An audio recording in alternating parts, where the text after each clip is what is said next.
السلام عليكم ورحمة الله وبركاته. وعليكم السلام ورحمة الله وبركاته. الحمد لله الذي هدانا إلى المستقيم صراطا،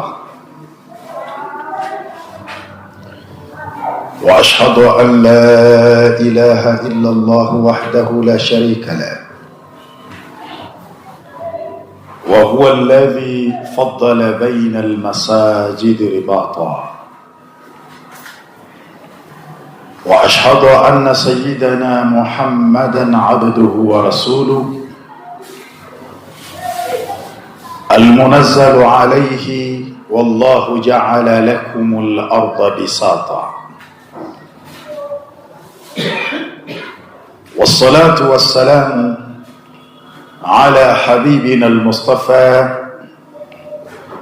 ورسولنا المرتضى خاتم الأنبياء والمرسلين سيدنا محمد وعلى آله وأصحابه الكرام ومن تبعهم بإحسان إلى يوم الدين. أما بعد. Ndugu zangu, baada ya kumshukuru Mwenyezi Mungu Subhanahu wa Ta'ala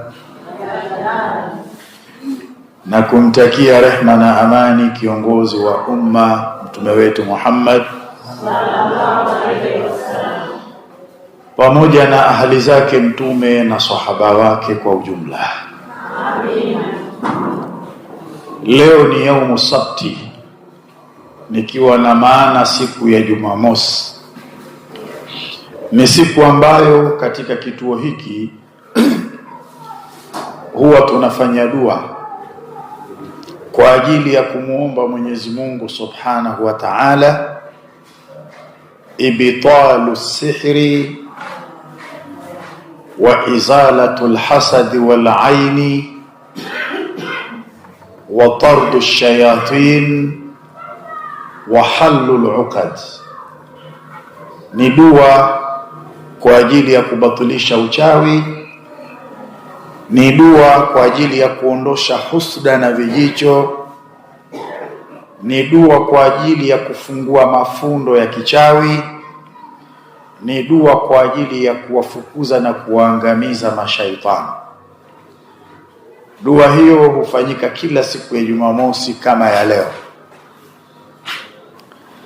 Lakini kabla hatujaingia katika dua hiyo, ni vyema tukakumbushana machache juu ya tarehe 28 ya mwezi huu wa 12 mwaka wetu huu wa 2025 juu ya dua tunayokwenda kuifanya siku hiyo, ambayo imepewa anwani kuwa ni dua ya mafundo 12. Dua hii ni kwa ajili ya kufunga mwaka wa 2025 na kufungua mwaka wa 2026. Na kwa waliohudhuria jana tulieleza vizuri dua hii. Tumeeleza kwa nini imeitwa dua ya mafundo 12, kwa sababu ina milango 12 na kila mlango mmoja unashughulikia kufungua fundo moja. Kwa milango 12 inakwenda kufungua mafundo 12. Jana tulieleza hivyo. Na tukasema kwa sababu kuna kitu kinachoitwa sihrul maaqudi, uchawi wa mafundo, jana tulieleza.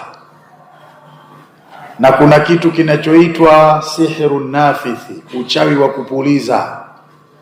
Na tukatoa ushahidi wa sura ndani ya Qur'ani, Mwenyezi Mungu aliposema qul a'udhu birabbil falaq min sharri ma khalaqa wa min sharri ghasiqin idha waqaba wa min sharri nafathati fil 'uqadi wa min sharri hasidin idha hasada, kwamba Mwenyezi Mungu alimwambia Mtume sallallahu alayhi wasallam, na akiambiwa Mtume ndio tumeambiwa sisi. Kaambiwa nini Mtume? Kaambiwa qul a'udhu bi rabbil falaq, sema ewe Muhammadi, ninajilinda kwa Mola mlezi wa mapambazuko. Min sharri ma khalaqa, sema ninajilinda kwa Mwenyezi Mungu kutokana na shari ya vile alivyoviumba.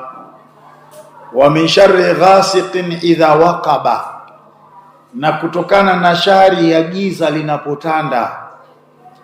Wa min sharri nafathati fil uqadi, na kutokana na shari ya wenye kupuliza katika mafundo. Wa min sharri hasidin idha hasada, na kutokana na shari ya hasidi anapofanya husda.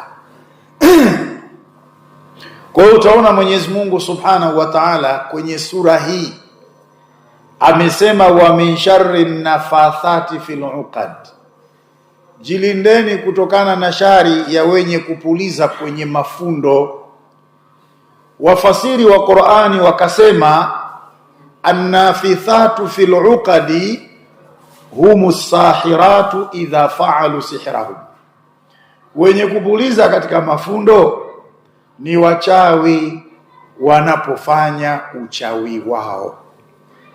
Hawa ndio wenye kupuliza kwenye mafundo.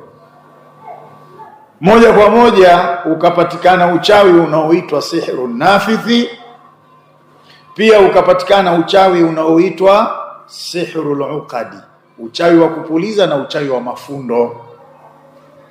Yani wale wachawi huwa wanachukua kamba maalum, ile kamba inaambatanishwa na vinasaba vyako wewe, na vile vinasaba vinachanganywa na dawa za kichawi, vinafungwa fundo la kwanza.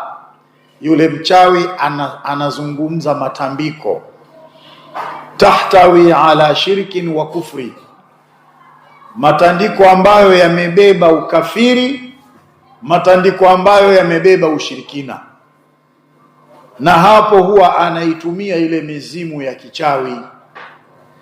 Akishamaliza yale matambiko, ndio anafunga lile fundo ambalo ndani yake kuna vinasaba vyako, ndani yake kuna dawa za kichawi. Akishamaliza kulifunga lile fundo, analitemea mate, analipuliza lile fundo. Sasa huu ndio uchawi unaoitwa sihrun nafithi, uchawi wa kupuliza. Na huu ndio unaoitwa sihrul uqadi, uchawi wa mafundo. Ndio uchawi ambao tunakwenda kupambana nao tarehe 28 mwishoni mwa mwaka. Lakini kwenye sura hii ndugu zangu, Mwenyezi Mungu amesema wa min sharri hasidin idha hasada, najilindeni na shari ya hasidi pindi anapofanya husda. Utaona namna gani husda ubaya wake unavolingana na uchawi. Lakini kuna baadhi ya wanawazuoni wakasema husda ni mbaya zaidi, hafadhali hata ya huo uchawi wenyewe. Lakini jambo la kushangaza, hii leo sisi tunauogopa sana uchawi kuliko tunavyoiogopa husda. Lakini husda ndio inayotumaliza sana kuliko uchawi unavyotumaliza sisi. Kwa sababu ya ubaya wa husda, ndiyo maana Mwenyezi Mungu akasema wa min sharri hasidin idha hasada. Na husda haina kwao, hutua kila mahala. Kwa utaratibu huu ndio utaona ubaya wa binadamu. Yani mtu anapotaka kukuhusudu wewe, sio mpaka aende kwa mganga akachukue dawa, sio mpaka aende kwa mchawi akakuroge. Husda anakuwa nayo automatically mtu mwenyewe. akikutazama yale macho yake yakiambatana na kutumbukiwa na nyongo ndani ya nafsi yake, tayari anakuwa amekuhusudu wewe. Na inategemea amekuhusudu katika nini. Ikiwa amekuhusudu kwenye afya, basi utaanza kuporomoka kiafya, utaumwa maradhi ambayo si ya nchi hii, na utakwenda hospitali kwenda kufanya check up. Madaktari watakupima aina zote za vipimo, lakini majibu yanapokuja wanakwambia hatuoni tatizo.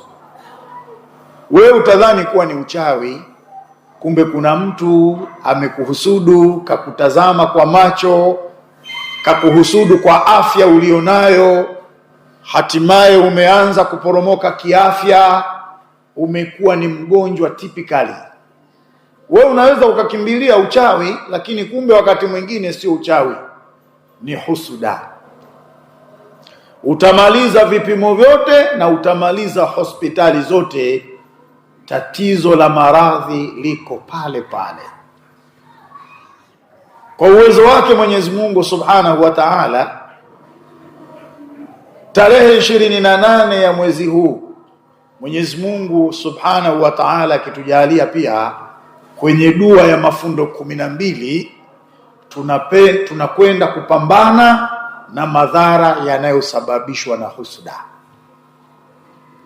Husuda ni kitu kibaya, na ndio maana Mwenyezi Mungu akasema wa min sharri hasidin idha hasada, jilindeni na shari ya hasidi pindi anapofanya husuda.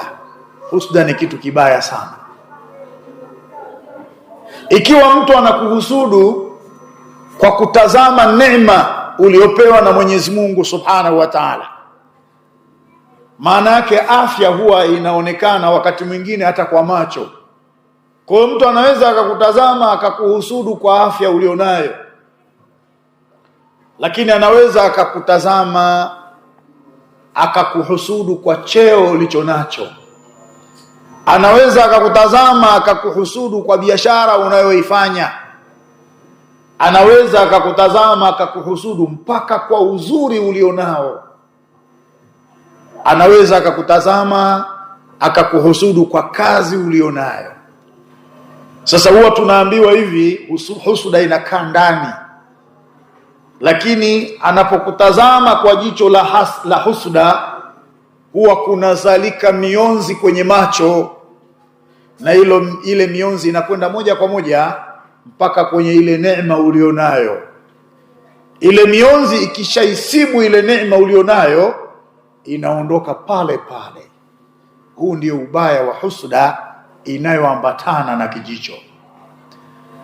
Na ndio maana Mwenyezi Mungu Subhanahu wa Ta'ala akasema wa min sharri hasidin idha hasada, jilindeni kutokana na shari ya hasidi pale anapofanya husuda.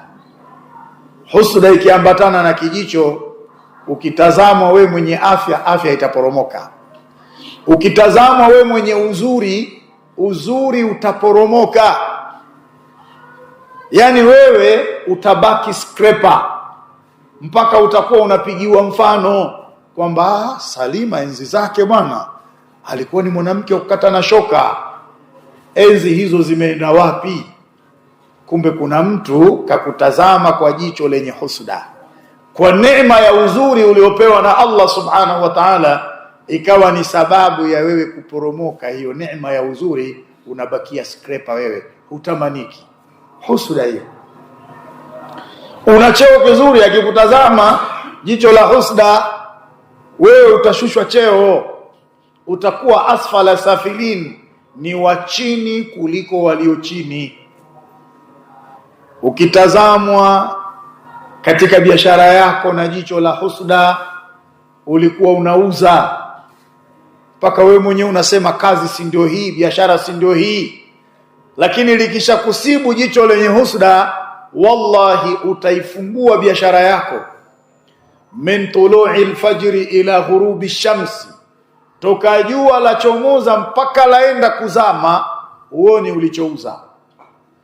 Na kama kipo ulichouza, hakitolingana na uwekezaji mkubwa uliouwekeza katika biashara yako.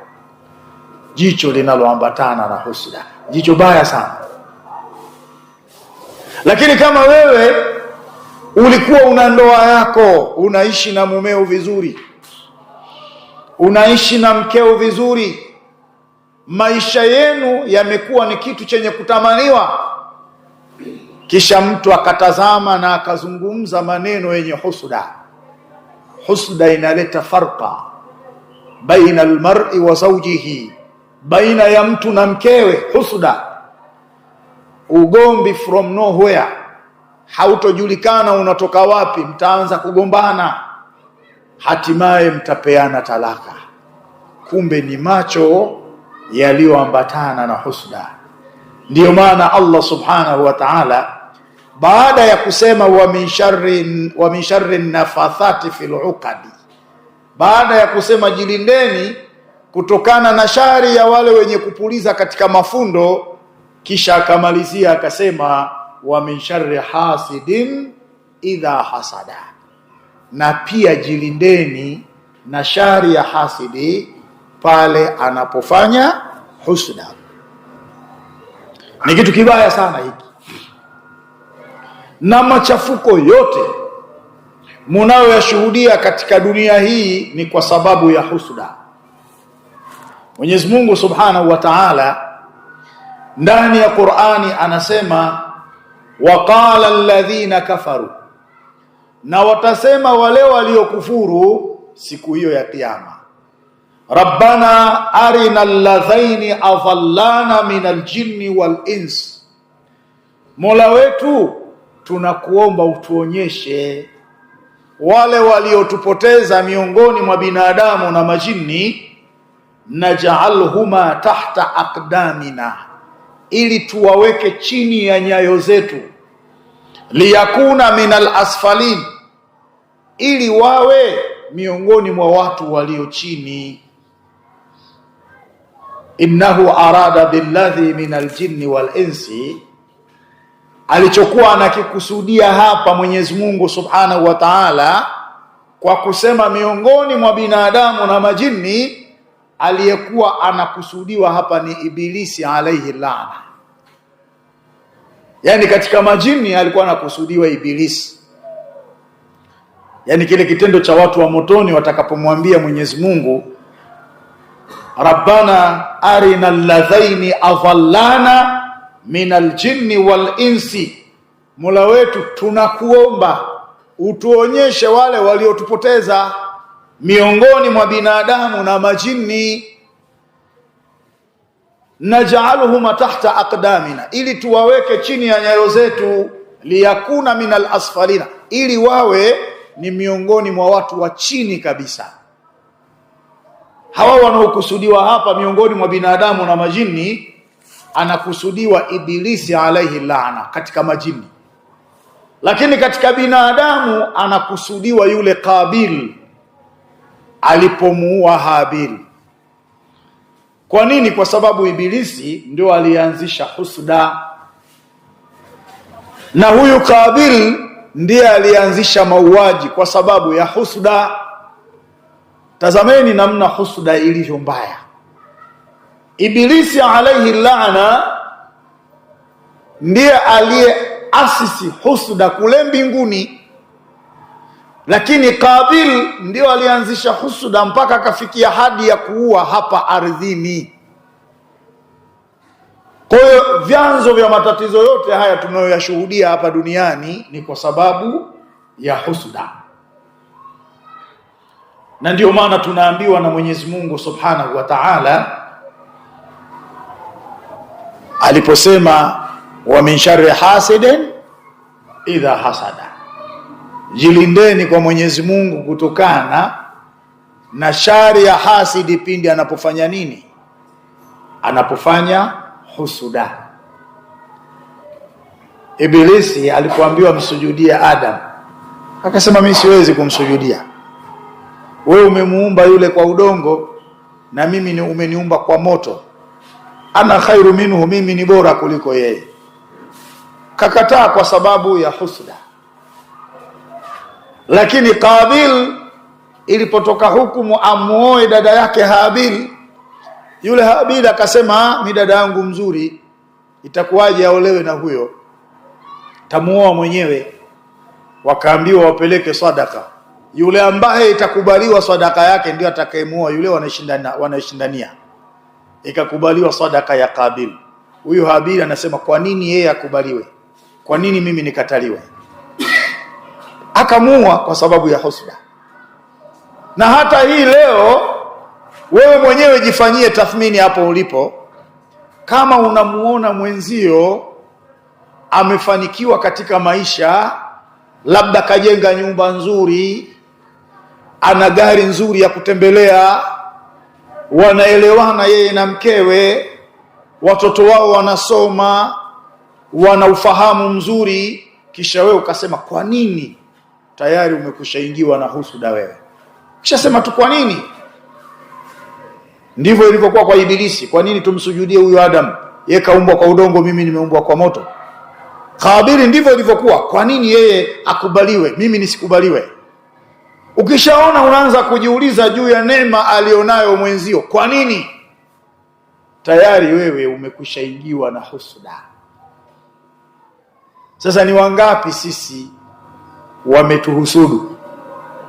Na husuda ni kutamani neema alionayo mwenzako imuondokee. Husuda. Ukishajiona wewe unatamani neema alionayo mwenzio iondoke, tayari umemhusudu. Sasa ni mara ngapi tumewatamania wenzetu neema walizonazo ziwaondokee, au wao wametutamania sisi? Kipimo cha husuda kiko hapo jamanini. Na ndio maana tunasema ni rahisi mno mwanadamu kudhuriwa kwa husuda, ni rahisi mno kuliko uchawi. Kwa sababu uchawi mwanadamu mpaka aende kwa mchawi akuroge, lakini husuda anayo mwanadamu yeye mwenyewe. Anakutazama tu, akitumbukiwa na nyongo juu ya neema ulionayo wewe, tayari amekuhusudu. Sasa hapo mlipojiulizeni, mnafanya dua, mnafanya adhkari, mnafanya nyiradi za kukingeni na husuda? Ndio tukasema vikao kama hivi ni muhimu sana. Kwa sababu unapoambiwa weka nia, unaweka nia ya Mwenyezi Mungu, huko nilikotoka kama kuna mtu alinihusudu, Mwenyezi Mungu nakuomba uniondoshee husuda hiyo. Lakini unanuia, Mwenyezi Mungu, mimi nilikwenda msibani, na msibani kuna mikusanyiko ya watu wengi, kama kuna mtu alitokea akanihusudu, ewe Allah, kwa dua hii na kuomba uniondoshee hasad. Umekwenda harusini, na kwenye harusi kuna mambo, unamueleza Mwenyezi Mungu Subhanahu wa Ta'ala, kama kuna mtu alinitazama kwa jicho la husuda, Mwenyezi Mungu na kuomba uniondolee husuda hiyo. Mahala pekee ni hapa. Husuda ni kitu kibaya sana. Ndio maana Mtume Nabiiullah Daudi alikuwa anajilinda kwa Mwenyezi Mungu Subhanahu wa Ta'ala. Na hii chukueni, hii inakusaidieni sana ukiweza kuikariri hata kwa lugha ya Kiswahili. Alikuwa anasema, Allahumma inni a'udhu bika min malin yakunu alayya fitna. Mwenyezi Mungu, hakika mimi ninajilinda kwako kutokana na mali ambayo itakuwa ni fitna kwangu. Unaweza ukapata mali wewe ukazani ni neema, kumbe ile mali kwako wewe ikawa ni fitna. Sasa usiombe mali tu, muombe Mwenyezi Mungu akupe mali, lakini ni ile mali ambayo haitokuletea fitna. Katika hadithi ya Mtume, kabla sijaendelea mbele, Mtume sallallahu alaihi wasallam anasema, ithnani yakrahuhuma ibnu Adam, mambo mawili mwanadamu anayachukia sana. Mtume akasema, yakrahul mauta wal mautu khairu lahu min fitnati dunya. Anachukia kufa, na kifo ni bora kwake yeye kuliko fitina za duniani. Wa yakrahu qillatal mal wa qillatul mal aqallu lilhisab, na anachukia kuwa na mali chache, na mali chache ndio uchache wa hesabu. Sasa Mungu anaweza akakupa mali nyingi, lakini zile mali kwako wewe zikawa ni fitna.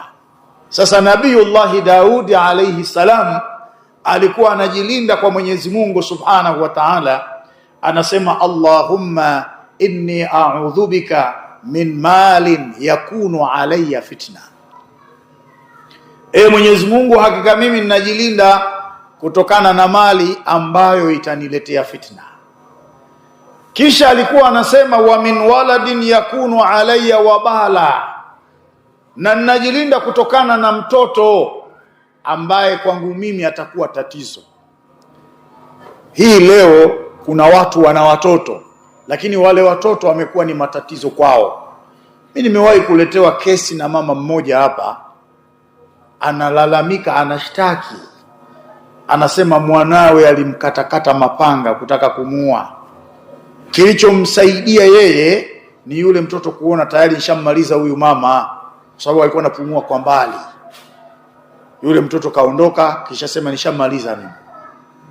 Baadaye kulikuwa kuna watoto wadogo, ndio wakaenda kuita majirani kumchukua yule mama, kuona bado anapumua, wakampeleka hospitali. Yule mama anakuja kutafuta dua ya kumuua mwanae. Namuuliza yule mama, wewe huoni uchungu unataka kumuua mwanao? Wewe huoni uchungu? Anasema ikiwa yeye alitaka kunimaliza mimi, hakuona uchungu na mimi mama yake, vipi nimuonee uchungu yeye? Ni mwanae wa kuzaa, kamuweka tumboni miezi 9. Kamzaa kwa uchungu, kamnyonyesha, kamwachisha ziwa miaka 2. Lakini kataka kumuua.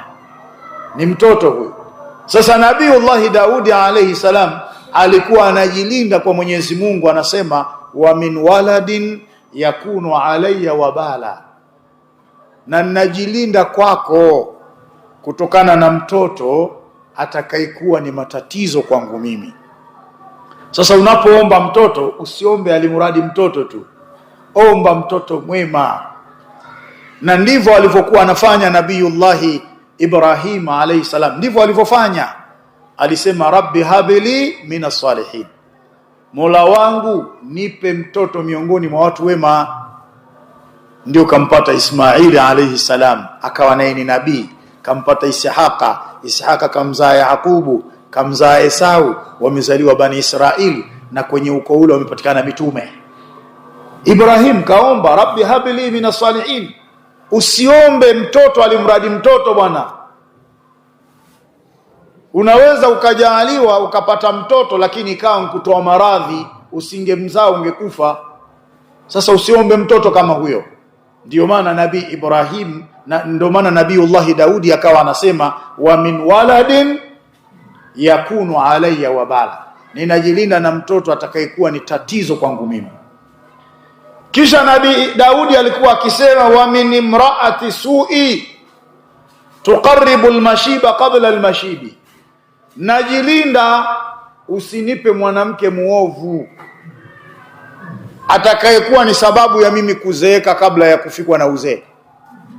Mwanamke ambaye atanifanya mimi niote mvi kabla ya wakati. Kuna baadhi ya watu wanazeeka kwa sababu ya wake zao. Kuna wanaume wengine ukifika wakati wa jioni kama hivi unamuona anakosa raha. Kwa nini anakosa raha? Kwa sababu umefika ule wakati wa kurudi nyumbani. Kwa sababu kuna kero nyingi nyumbani, kuna matatizo mengi nyumbani. Na hawa ndio wanaozeeka kabla ya kufikwa na uzee. Wanaota mvi kabla ya wakati wake. Vitimbi vya akina mama. Sasa ukitaka kuomba mke, usiombe alimuradi mke, muomba mke mwema. Ndio maana Nabii Daudi anajilinda, anasema wa min imra'atin su'i tuqarribu almashiba qabla almashib, najilinda na mwanamke muovu atakayenifanya mimi nizeeke kabla ya kufikia umri wangu wa kuzeeka.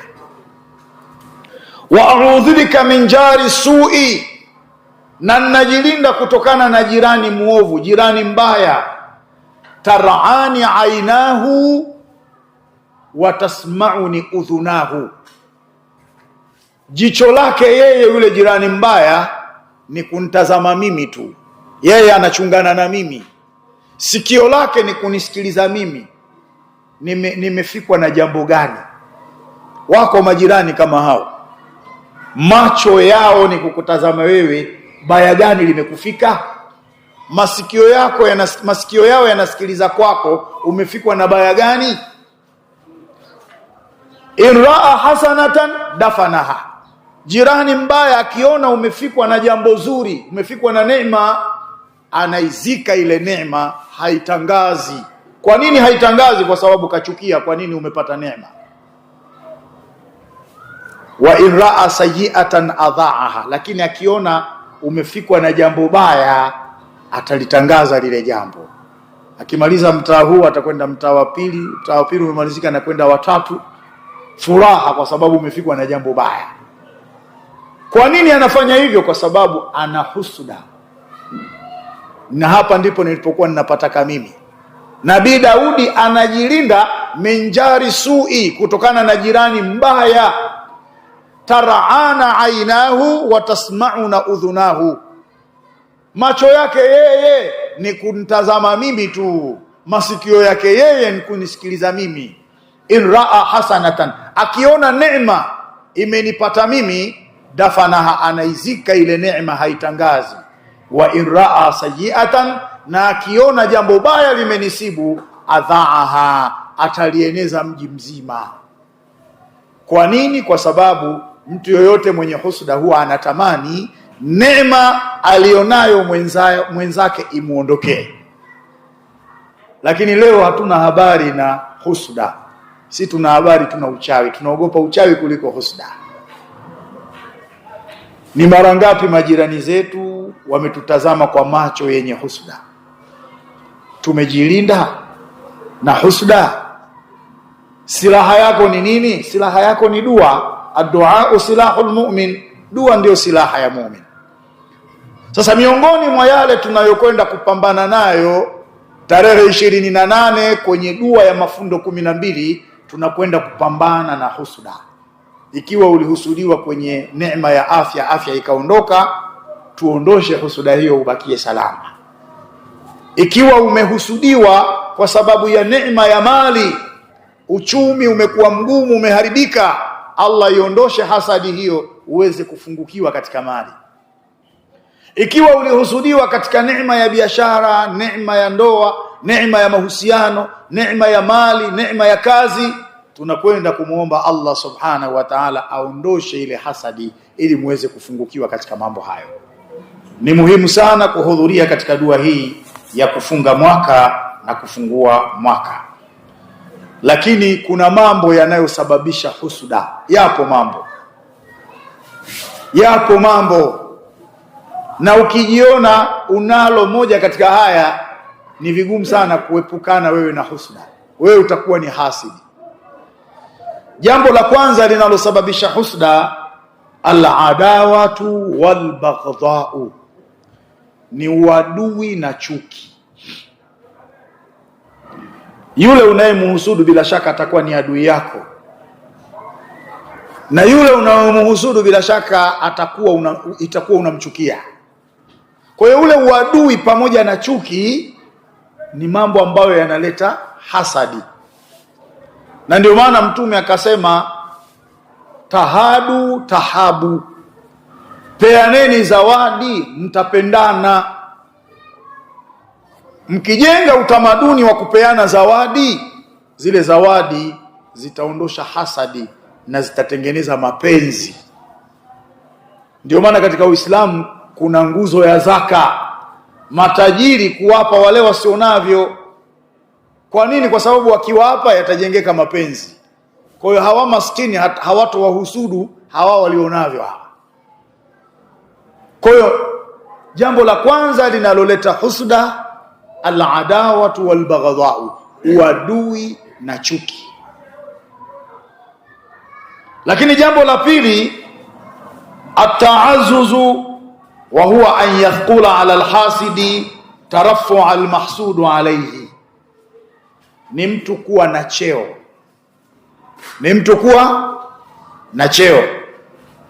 Sasa yule ambaye hana cheo, yawezekana ikawa ni sababu ya kumhusudu yule mwenye cheo. Na cheo ni neema, na Mtume anasema alaikum biqada'i alhawaiji ala alkitman fa inna kulla dhi ni'mati mahsud. Mnapoomba kutatuliwa shida zenu, fanyeni siri, kwani kila mwenye neema huwa anahusudiwa. Kwa hiyo cheo ni neema, yawezekana ikawa ni sababu ya wewe kuhusudiwa. Kumzidi mtu neema ya cheo, unamzidi mtu neema ya mali, unamzidi mtu neema ya watoto, yawezekana ikawa ni sababu ya wewe kukuhusudu. Lakini cha tatu, al-kibri. Kiburi nacho kinasababisha husda. Mtu yoyote mwenye kibri lazima atakuwa ana husda, kwa sababu Ibilisi aba wastakbara, alipoambiwa msujudie Adam alikataa na akafanya kibri. Kwa hiyo kibri pia yawezekana ikawa ni sababu ya kuwa na husda. Na la nne, ataajubu, kujiona. Mtu yoyote mwenye kujiona, mtu yoyote mwenye kujikweza lazima awe na husda, kwa sababu akitokea mtu mwingine ambaye anadhani na yeye anajikweza kama yeye, au ni mkubwa kwake au ni mtukufu kwake, lazima yeye atakasirika. Akishakasirika itakuwa ni sababu ya kumhusudu. Lakini jambo jingine, alkhawfu min fawati almasalihi kalmutazahamina ala maksudi wahid, au unaweza ukasema kalmutazahamaini ala maksudi wahid. Ni kuchelea kupitwa na maslahi, kama wale wanaogombania maslahi ya aina moja. Sasa kila mmoja anahofia huenda akanishinda mimi, akayachukua maslaha haya kila mmoja. Kwa mfano, inawezekana mimi nagombea ubunge na mwenzangu anagombea ubunge. Mimi na hofu kwamba huyu anaweza kauchukua, na yeye pia anahofia kwamba anaweza kauchukua. Au mimi nagombea urais na mwingine anagombea urais. Kila mmoja katika hao watu wawili anahofia kwamba huu uongozi anaweza kauchukua mwenzangu. Pia hili linaweza likasababisha husda. Na ndio utaona hata haya yaliyojiri katika nchi yetu. Kwa nini rais awe Samia? Tunataka Samia atoke. Tunataka haki. Ukiwauliza haki gani unaoitafuta nyinyi, hawana haki. Hawezi kuambia ni haki gani wanaoitafuta. Na kwa nini hawana haki wanaoitafuta? Kwa sababu kama barabara zimejengwa leo, kutoka hapa mpaka Dar es Salaam ni lami, na zamani sisi tulikuwa tunapitia Kenya. Ili uipate lami lazima upitie Kenya uende Arusha kula. Lakini leo hii ukitoka hapa mpaka Kigoma ni lami, ukitoka hapa mpaka Tabora kupitia hii njia nyingine ni lami. Yaani nchi imeunganishwa kwa viwango vya lami tu, nchi yote hii. Lakini ukitazama zamani tulikuwa tunatumia majenereta kwa ajili ya umeme. Majenereta, na ndio maana umeme ulikuwa ni wazamu.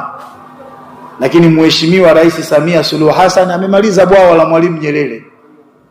Kuna guarantee ya kupata umeme kila siku.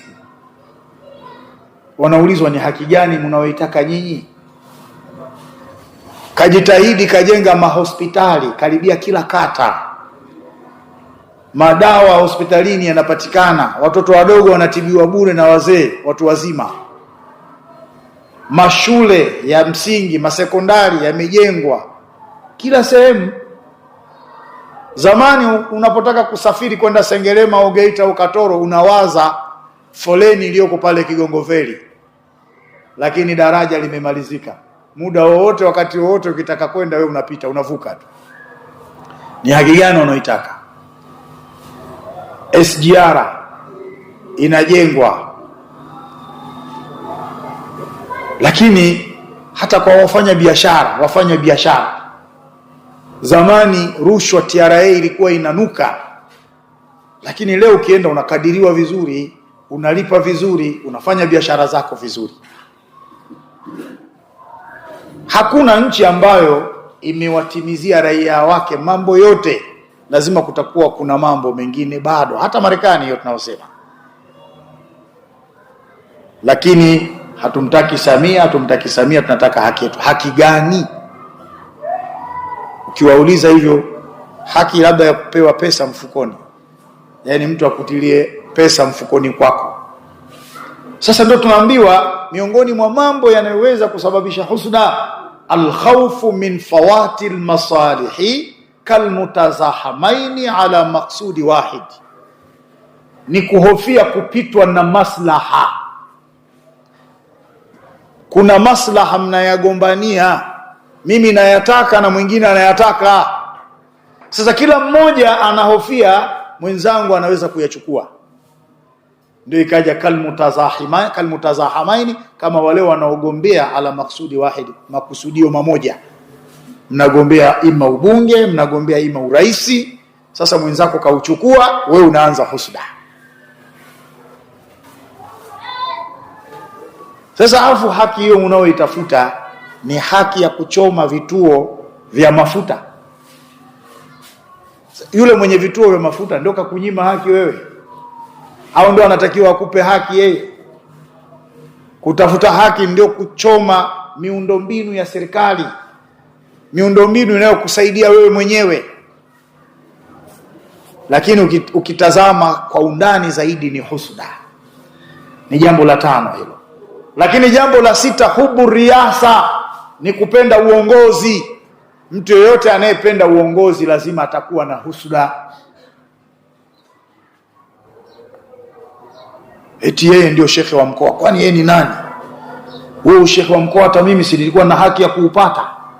Yani unautamani ushekhe wa mkoa wa mtu, unaingiwa na husda. Kwa nini awe shekhe wa wilaya yeye? Kwa nini nisiwe mimi? Hubu riasa, kupenda uongozi, ni miongoni mwa mambo ambayo yanaweza kusababisha husda ikatokea. Sasa wengi humu tunaumwa, lakini sio kila anayeumwa amerogwa, na si kila anayeumwa maradhi yamesababishwa na malighafi za kibiolojia. Kuna wengine tunaumwa kwa sababu ya husda. Kuna wengine hatupendi kufanya kazi kwa sababu tumehusudiwa. Kuna wengine tunakata tamaa kutafuta maisha kwa sababu ya husda. Yani mtu ukifika ule muda wa kwenda kufanya kazi, yeye inakuwa ni mzembe. Yani akienda amejilazimisha. Kila anapotafuta yeye anakata tamaa, natafuta ili iweje. Anakuwa sio mtu wa kuthubutu, kumbe ni husda. Wakati mwingine anajisikia mvivu kweli kweli, usingizi mwingi. Ukifika ule wakati wa kwenda kufanya kazi, yeye ndio yualala. Husda imemdhuru. Husda ni kitu kibaya sana. Basi miongoni mwa mambo tunayokwenda kupambana nayo, Mwenyezi Mungu akituwafikia tarehe 28, ni kumwomba Allah subhanahu wa ta'ala atuondoshe hasadi pamoja na vijicho. Kama ni wagonjwa, basi tupone maradhi hayo. Kama tuna ugumu katika uchumi, Allah tuondolee husda, tufungukiwe katika uchumi. Tumeharibikiwa biashara, Allah zitengeze biashara zetu. Mahusiano yamekwenda ovyo, Allah ondoshe hasadi, mahusiano yatengemae, mambo yetu yawe katika mustawa na hali iliyokuwa bora. Sasa dua hii ina maandalizi. Utagawiwa mchanga uliotoka katika mihirabu 50, utapewa na kamba. Kisha vipata vitu hivi, vifunge vizuri kwenye karatasi ya nailoni, weka kwenye chupa, funga ile chupa yako, kaiweke ardhini kwa muda wa siku 7. Hili ni zinguo, na hii ni elimu ya tiba. Na zinguo hili asili yake, minha khalaqnakum wa fiha nu'idukum wa minha nukhrijukum taratan ukhra. Kutokana na ardhi tumekuumbeni, na kwenye hiyo ardhi tutakurudisheni, na kwenye hiyo ardhi tutakutoeni mara nyingine. Kwa hiyo mchanga huu umechukuliwa ardhini, unarudishwa ardhini kwa muda wa siku 7, na unatolewa ardhini. Ndio asili ya zinguo hili. Ukishautoa baada ya siku 7 utunze, utakuja nao tarehe 28 kwenye dua ya mafundo. Sasa leo sintoeleza mchanga huo unatumikaje kwenye dua ya mafundo, kamba hiyo inatumikaje kwenye dua ya mafundo, kwa sababu kesho tunakuja hapa ndio nitaeleza. Sasa tuache kiporo hicho, tumuombe Allah subhanahu wa ta'ala atujalie taufiki juu ya haya tunayoyaendea, innahu waliyut tawfiq. Wassalamu alaykum wa rahmatullahi wa barakatuh.